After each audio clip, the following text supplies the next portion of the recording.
Hi hello வாங்க. இப்போ வந்து நான் சிக்கன் பிரியாணி செய்ய போகிறேன். ஸ்டவ் மேலே ஒரு பாத்திரத்தை வச்சு 2 ஸ்பூன் எண்ணெய், அப்புறம் 2 ஸ்பூன் நெய் ஆட் பண்ணிவிட்டேன். வெங்காயம் வந்து 4 வெங்காயம் ஆட் பண்ணியிருக்கிறேன், நீளமாக கட் பண்ணி.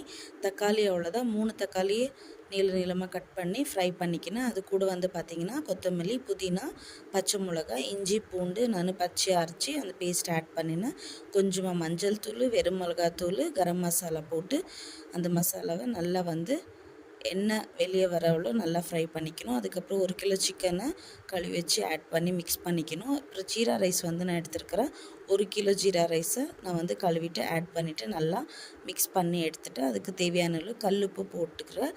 அதுக்கப்புறம் வந்து பார்த்திங்கன்னா தண்ணி வந்து நான் ஆட் பண்ணிக்கிறேன், சுடு தண்ணி. லெமன் போட்டு நல்லா மிக்ஸ் பண்ணிவிட்டு தண்ணி ஃபுல்லாக ட்ரை ஆனோடனே ஒரு தவா வச்சுட்டு நான் வந்து பார்த்திங்கன்னா சிம்மில் வச்சுட்டு இந்த மாதிரி மிக்ஸ் பண்ணிட்டா சூப்பராக நம்மளுக்கு சிக்கன் பிரியாணி ரெடி ஆகிடுச்சு. நீங்களும் இதே மாதிரி